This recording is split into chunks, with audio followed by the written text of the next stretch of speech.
ए गोटे तरकारी आपण रुटी पूरी परोटा भात सबुथिरे खाई परिबे। जेहेतु एटा बिना पियाज रसुणर ओषा व्रत पूजा दिन मानकरे अरुआ भात हो बा उपमा सहित आपण खाई परिबे। नमस्कार, जय जगन्नाथ। मु रोजालीन मो होम फूड चैनल को आपण समस्त को स्वागत करुची। आज मु आपण मानक सहित बुट डाली आलू कखारुर तरकारी रेसिपी शेयर करी।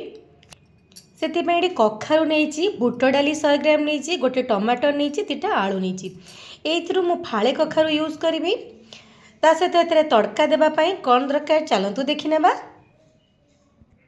तड़का देवाई ये जीरा गोटे सुखिला लंका 2टा तेजपत्र नहीं आउ लास्ट पकाइवाई ये किसी कस्तूरी मेथी नहीं चिली पाउडर हल्दी पाउडर जीरा पाउडर धनिया पाउडर नहीं लास्ट को आम गरम मसला पकेबा। तो तड़का देवाई मुझे यही सब नहीं एतिक जिनस तरकारी एत स्वादिष्ट लगे जे आपड़ यहाँ सबुथिरे खाईपारे आ थे बनइले बार बार बनवा को इच्छा करेंगे। एबे चलतु कखारु आलू टमाटर को सब काटी नेबा आउ डाली को भिजई नेबा। परिबा को मु काटी नहीं कखारु आलू टमाटर ता सहित बुट डाली को भिजे देछि। जदि बुट डाली को आपण अध घंटा भिजे देबे ताले आपण 2टा हुइसिल तरकारी हो जिवो। जदि भिजी नथिबो तो टिके टाइम लागि थाए बुट डाली गोटा गोटा थाए। एबे चलंतु आको सब प्रेशर दे 2टा हुइसिल दे देबा। एडी सब मु प्रेशर दे देछि ता सहित बे लूण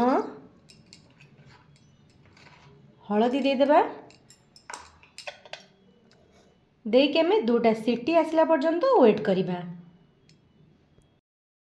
2टा सीटी आसी सारी एबे वेट करिबा गैस रिलीज हेबा पई।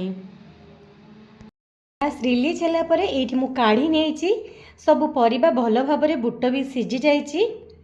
एबे चलंतु आको तड़का दे देबा। 2 चम्मच तेल नेइथली रिफाइन तेल। तेल गरम हे गलानी। एबे जीरा सुखिला लंका तेजपत्र पके देबा। यही प्रोसेस रे गैस को पूरा लो रे रखिबे।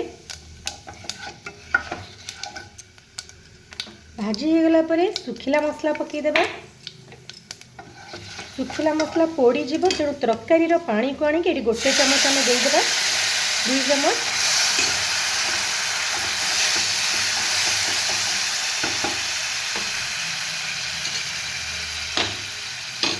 एबे सेफ्रे सिझेकी रखिथिबा आलू कखारु बुट डाली को देदेबा। ताऊपर टिके गरम मसला छिंचिकी किछि समय आपको फुटे नेबा। यही तरकारीटा एमती बहुलिया ही भल लगी थाए। आ रुटी पूरी परोटा हो भात हो सबुथिरे आपण खाई परिबे। ओषा पूजा व्रत दिन मानकरे भी खाई परिबे। जदि घरे धनिया पत्र थिबो लास्ट को धनिया पत्र पकई देबे। किछि समय फुटिला परे तरकारी बे खाइबा को रेडी। जदि आज रेसिपी भल लगे मो वीडियो को लाइक शेयर करिवे चैनल को सब्सक्राइब करिवे आ निश्चय थरे एमती ट्राए करिवे केमती लागिला मते कमेंट माध्यम रे जणाइबे।